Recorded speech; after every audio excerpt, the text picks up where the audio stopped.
Bismillahirrahmanirrahim.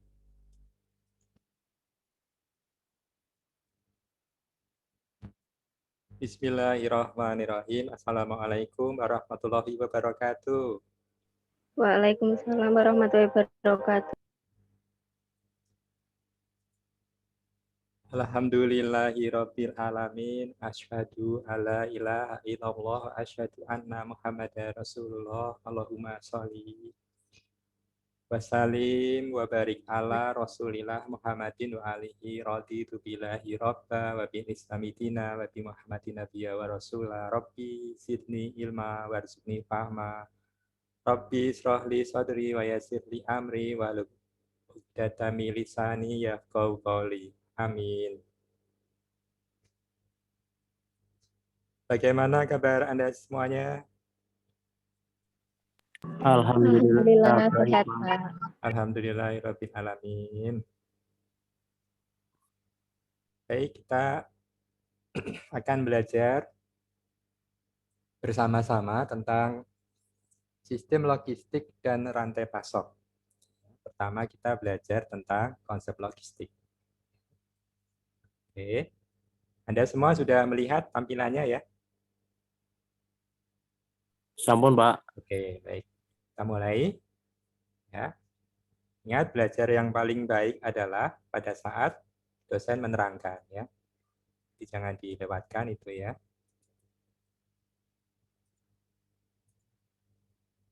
Nah, materinya ada 10. Ya. Pertama tentang konsep logistik, konsep rantai pasok, kemudian tentang logistik dan rantai dan inventory, kemudian tentang logistik multi echelon, integrasi sistem logistik, kolaborasi sistem logistik, kemudian kolaborasi sistem logistik dengan menggunakan metode consignment, kolaborasi sistem logistik menggunakan vendor manage inventory, kolaborasi sistem logistik menggunakan collaborative planning, forecasting, and replenishment, serta logistik, healthcare, dan perishable.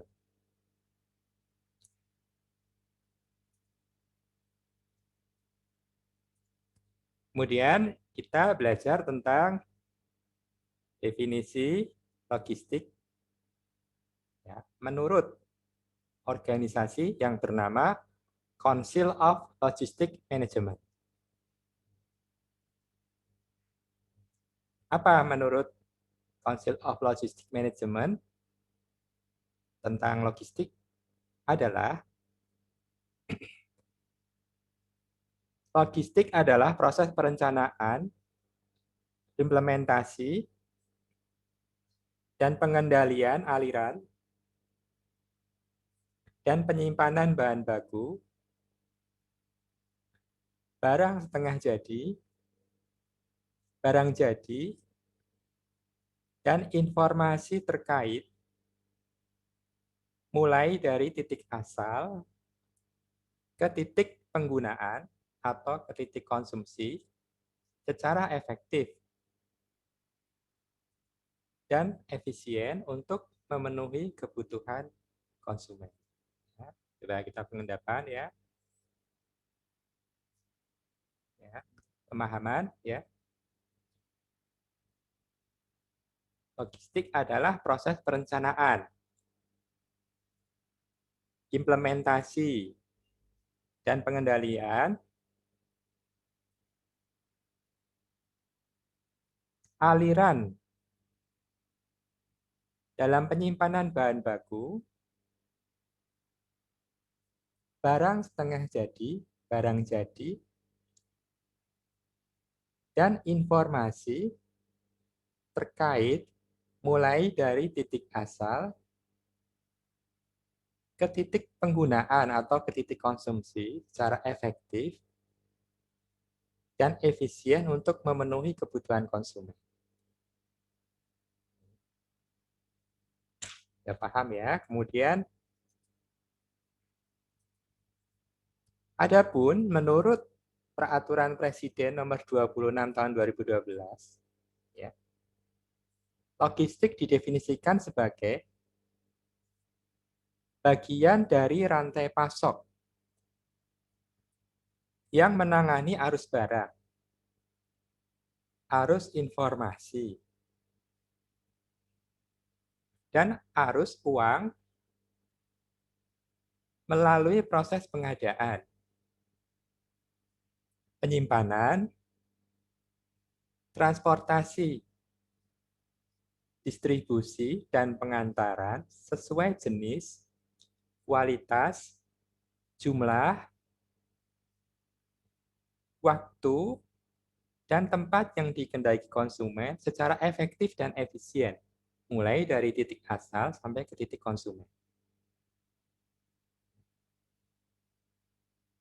Oke, jadi di dalam materi ini disampaikan dua definisi tentang logistik. Yang pertama dari Council of Logistic Management, yang kedua dari Peraturan Presiden.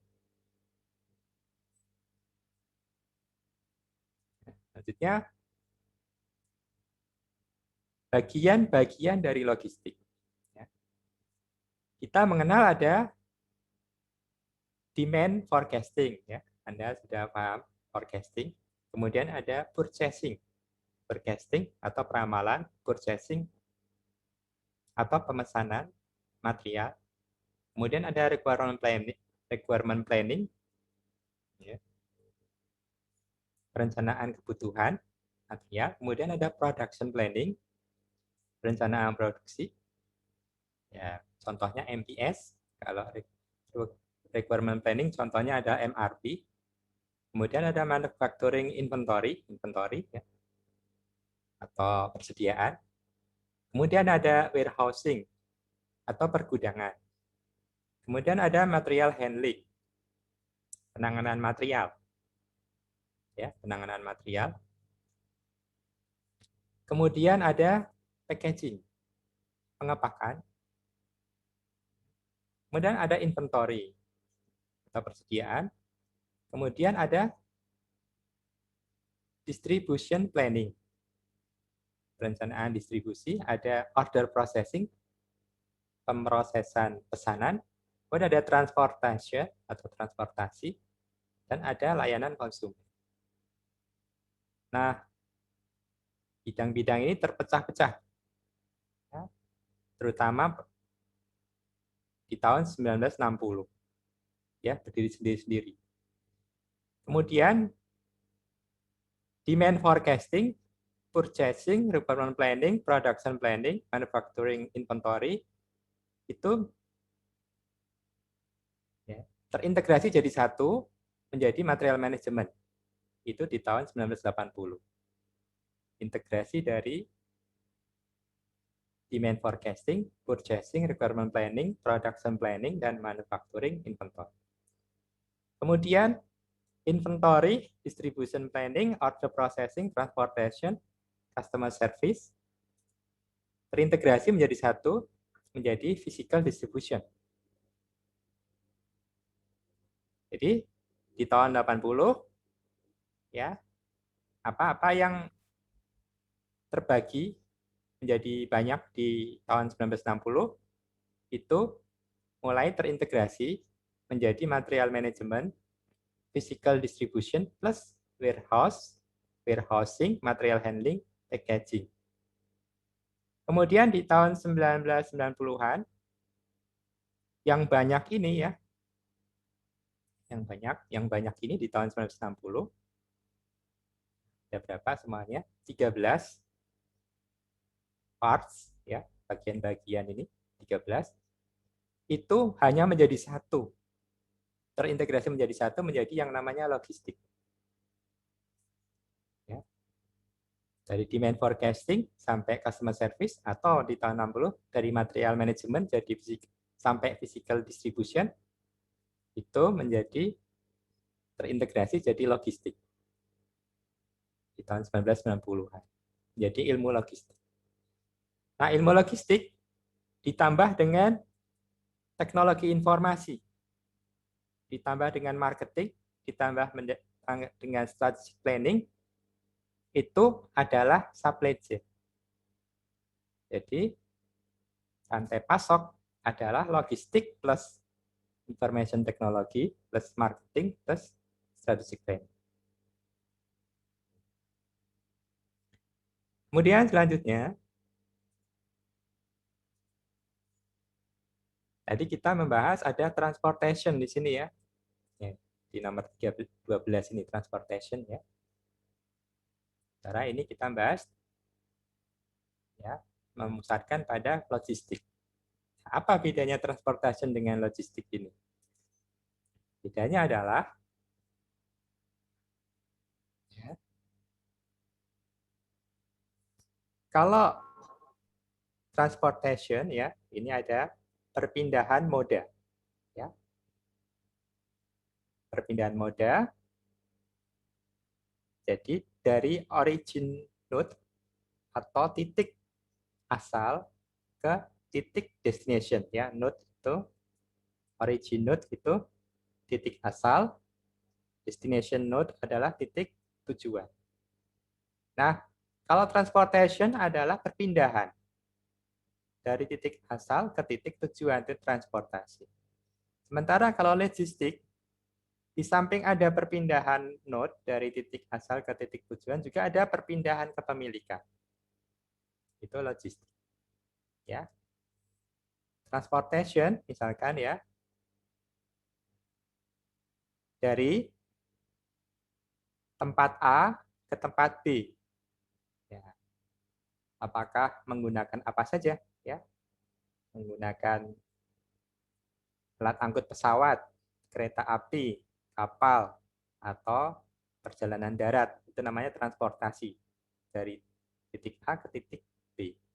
Titik asal ke titik destination. Tetapi kalau perpindahan itu juga mengandung perpindahan kepemilikan. Dari awalnya itu miliknya pabrik material, ya, titik asalnya adalah pabrik material, kemudian titik destination-nya adalah produksi alat pertanian. Ya. Tadinya adalah material yang ada di pabrik material, kemudian berpindah ke melakukan perjalanan, ya, dikirim ke pabrik peralatan produksi pertanian. Di situ di samping ada perpindahan barang, juga ada perpindahan kepemilikan, namanya perdagangan.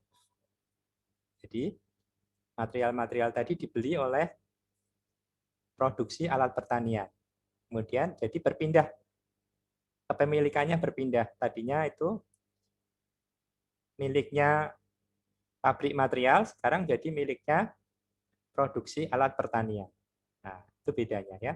Kalau transportasi hanya perpindahan barang dari origin node ke destination node. Kalau logistik di samping perpindahan barang juga perpindahan kepemilikan. Ya. Intinya adalah itu, ada perpindahan kepemilikan. Jadi, transportasi adalah bagian dari logistik. Logistik adalah transportasi plus perpindahan kepemilikan. Ya. Logistik adalah transportasi atau perpindahan node ditambah perpindahan kepemilikan. Ya, jadi transportasi adalah bagian dari logistik. Selanjutnya, ya, kita belajar tentang ada istilah tentang mikrologistik. Ya. Ini adalah mikrologistik, dianggap ada juga mesologistik, ada makrologistik. Dalam pandangan keseluruhan, logistik adalah mikrologistik. Rantai pasok adalah mesologistik, rantai nilai adalah makrologistik. Jadi seperti itu. Kita memandang keseluruhan hubungan antara logistik, rantai pasok, dan rantai nilai. Logistik adalah mikrologistik, rantai pasok adalah mesologistik, rantai nilai adalah makrologistik. Ini kita belajar tentang peran dan kinerja mikro, meso, dan makro logistik. Ya, tadi kita sudah belajar tentang Logistik adalah level mikro, ya, mikro. Kemudian rantai pasok adalah level meso, rantai nilo adalah level makro. Dalam hal level mikro, mikrologistik tadi adalah logistik, ya. Perannya adalah menjamin ketersediaan barang pada saat dibutuhkan. Pokoknya saat perusahaan mau berproduksi di lantai produksi, material siap saja, gitu ya. Itu berarti adalah fungsi dari logistik. Sesuai dengan jadwal induk produksi, pada hari ini mau memproduksi mebel, harus ada material busa, harus ada material besi, harus ada material skrup, dan lain sebagainya. Hari itu harus ada, maka itu peran logistik, menjamin ketersediaan material itu pada saat dibutuhkan. Kemudian menjamin kelancaran aliran barang secara efektif dan efisien. Setelah diproduksi menjadi mebel, maka itu harus dialirkan kepada yang memesan. Nah, itu lancar, pengalirannya lancar. Itu adalah fungsi dari logistik. Kinerjanya adalah availability dan serviceability. Tingkat ketersediaan dan tingkat pelayanan. Availability adalah tingkat ketersediaan, serviceability adalah tingkat pelayanan. Dan untuk kelancaran ini, kinerjanya adalah serviceability cost atau biaya tingkat pelayanan. Atau ini disebut dengan kinerja efisiensi. Kemudian kalau kita masuk ke level meso atau level rantai pasok, perannya adalah perangkat daya saing perusahaan, meningkatkan daya saing perusahaan, dan ujung tombak industri, bisnis, dan perdagangan. Kinerjanya adalah market growth atau pertumbuhan pasar, dan market share. Market share, ya. Market share itu secara keseluruhan. Pasar di Indonesia, ya, market share-nya adalah 100%. Dalam hal misalkan seluruh mebel terjual di Indonesia dianggap 100%. Maka perusahaan kita itu misalkan 100% terjual di Indonesia itu senilai 1 triliun misalkan, ya. Sementara perusahaan kita mampu menjual 100 miliar misalkan, ya. Berarti market share perusahaan kita adalah 100 miliar dibagi 1 triliun, sama dengan 10%. Nah, itu market share, ya. Nah, ini kinerja ini, market growth dan market share, ini disebut daya saing perusahaan, kinerja daya saing perusahaan. Kemudian level makro atau rantai nilai adalah perannya sebagai platform daya saing bangsa dan kesejahteraan rakyat. Kinerjanya adalah economic growth, gross domestic product, ya, pertumbuhan ekonomi. Nah, ini disebut kinerja daya saing bangsa. Oke, selanjutnya aktivitas-aktivitas pada mikrologistik. Dalam mikrologistik, ya, mikrologistik apa tadi sebutannya adalah logistik. Kalau mesologistik adalah rantai pasok, kalau makrologistik adalah rantai nilai. Kita memandang di logistik saja, ya, mikrologistik pada slide ini, ya. Di dalam mikrologistik itu ada logistik yang berperan adalah logistik inbound dan logistik outbound. Logistik inbound adalah logistik supply material, ya, material yang disuplai ke perusahaan atau ke produsen. Itu namanya logistik inbound. Setelah factory atau pabrik atau industri mampu berproduksi, maka itu akan dialirkan. Finish produknya akan dialirkan ke distributor, ke pedagang besar, ke retail. Itu namanya outbound. Outbound logistik, ya. Jadi dalam mikrologistik kenal adanya inbound logistik atau supply material dan outbound logistik atau aliran produk. Ya. Ini aliran material, inbound logistik adalah aliran material, outbound logistik ada aliran produk. Apa saja aktivitas di dalamnya? Ya, ada transportasi, ada inventory, ada order processing, acquisition, protective packaging, warehousing, material handling, information maintenance, supply scheduling.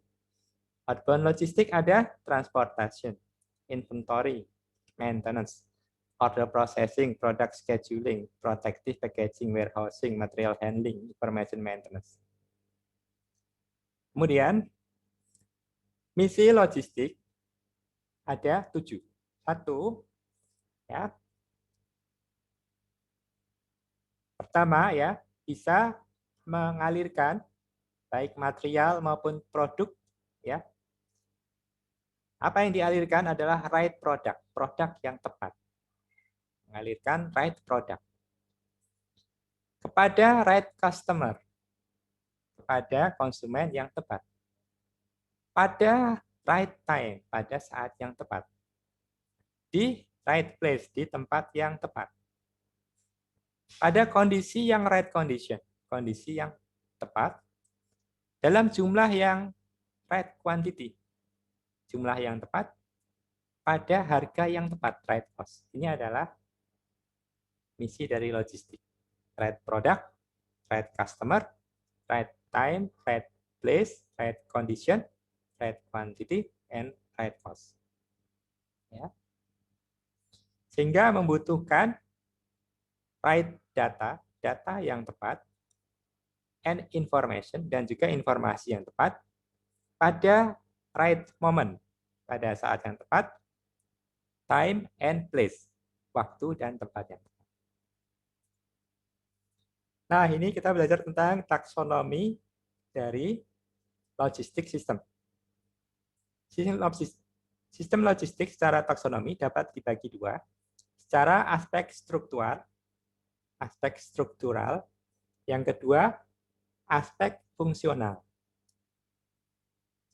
Dalam aspek struktural ya, terbagi menjadi 3 objeknya, stakeholder, dan network-nya.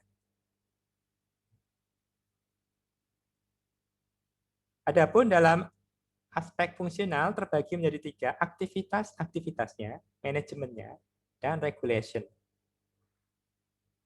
and policy-nya.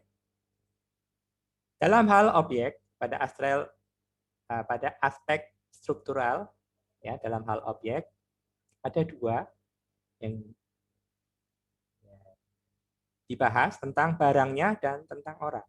Dalam hal stakeholder itu siapa saja di dalam logistik, ya, itu dibahas, yaitu 1, konsumennya, yang kedua pelaku logistiknya, yang ketiga penyedia jasa logistiknya, yang keempat penyedia fasilitas logistiknya, yang selanjutnya adalah pendukung logistiknya, dan selanjutnya adalah regulator logistiknya.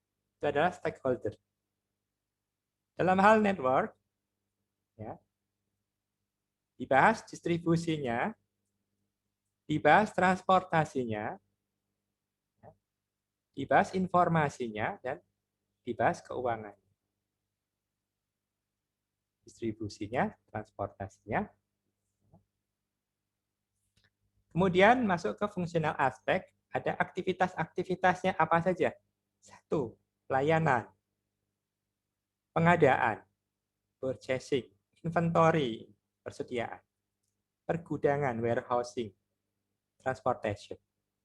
Dalam hal manajemennya, ada proses bisnisnya, ada manajemennya. Dalam hal regulation and policy-nya, ada regulation internasional regulation, ada national regulation, adalah corporation regulation. Tergantung logistiknya, logistik yang makro atau logistik yang mikro. Logistik pun, ya, ada logistik makro, ada logistik mikro. Kalau logistik perusahaan namanya logistik mikro.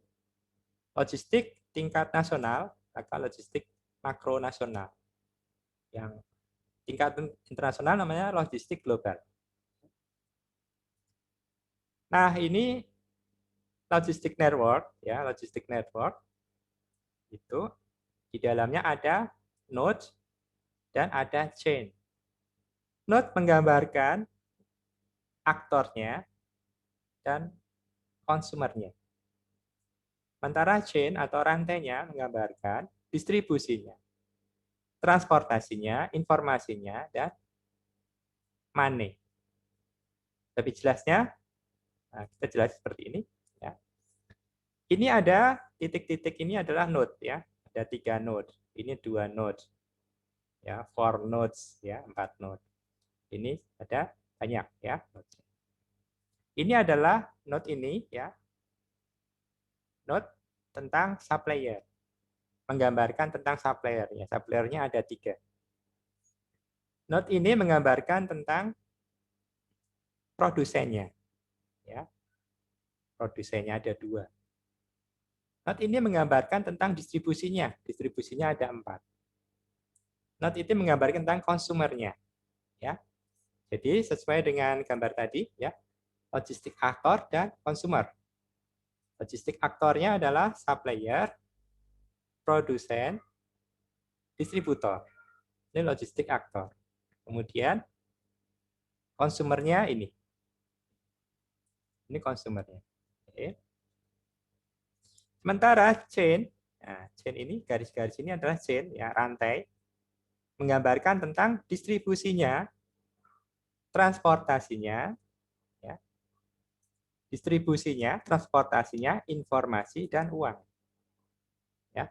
Rantai di sini menggambarkan distribusinya, transportasinya, alur informasinya, alur uangnya. Nah, ya.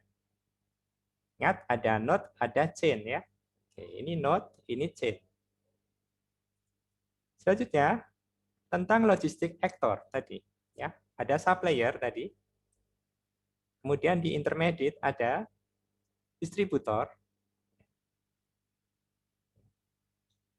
Ada supplier, ada producer ya. Kemudian di intermediate ada distributor, ada wholesale, ada pedagang besar, ada trader, ada retail ya, sampai kepada konsumernya ini adalah ibu rumah tangga, kemudian industri, dan seterusnya ya. Nah, alhamdulillah kita sudah selesai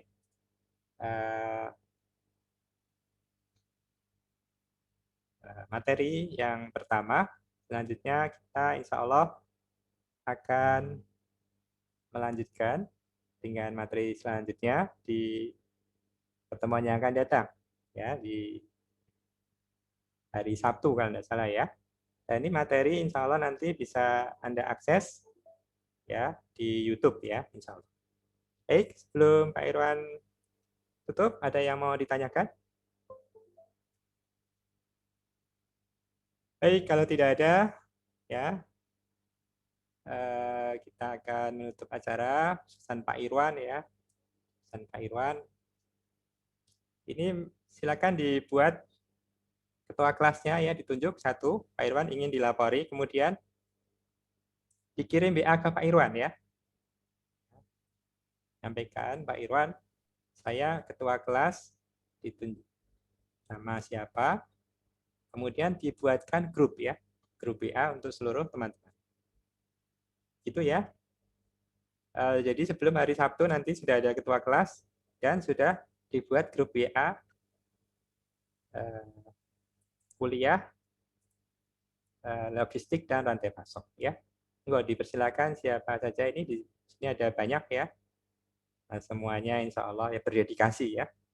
Oke, kita tutup pertemuan dan pesan Pak Irwan menjaga kesehatan ya. Sekarang wabah COVID sudah semakin merajalela ya. Hati-hati dengan itu ya. Ini seperti musuh ya. Dan orang sakit COVID atau bahkan meninggal itu kan meninggalnya syahid ya. Meninggal syahid itu seperti apa? Seperti ketika Rasulullah dan para sahabat, itu ada para sahabat yang meninggal dalam perang Badar, perang Uhud, itu syahid ya, artinya melawan musuh ya. Mati syahid adalah mati melawan musuh. Melawan musuh zaman dahulu itu ya kafir Quraisy ya, yang ingin membunuhi kaum muslimin ya. Di perang Badar, di perang Uhud, perang Khandaq dan seterusnya ya. Sama. Ini COVID adalah musuh ya. Musuh yang jahat yang perlu diperangi. Yang berhasil, alhamdulillah, seperti Rasulullah berhasil dalam setiap peperangannya. Yang meninggal, insya Allah adalah gugur sebagai syahidah, ya. Yang gugur syahid, ya. Dan jadi memang corona ini adalah musuh, dibiarkan Allah menjadi musuh karena menjadi cobaan, untuk menjadi cobaan kaum muslimin, umat manusia, ya. Bagaimana menghadapinya dengan tetap menjaga keimanan, keislaman, dan ketakwaan kepada Allah. Bagaimana kita menghadapi musuh ini, tapi tetap menjaga keimanan, keislaman, dan ketakwaan kita kepada Allah Subhanahu wa Ta'ala. Mudah-mudahan menang, ya. Kita mudah-mudahan menang sampai COVID bisa dikalahkan. Dan bagi yang sudah meninggal, innalillahi wa inna ilaihi raji'un, itu mudah-mudahan Allah jadikan syahid, ya. Baik, kita tutup pertemuan, ya, dengan membaca doa penutup majelis. Subhanaka Allahumma wa bihamdika wa asyhadu alla ilaha illa anta astaghfiruka wa atubu ilaik. Assalamualaikum warahmatullahi wabarakatuh. Waalaikumsalam warahmatullahi wabarakatuh. Terima kasih Pak Irwan. Ya, terima kasih Pak. Ya.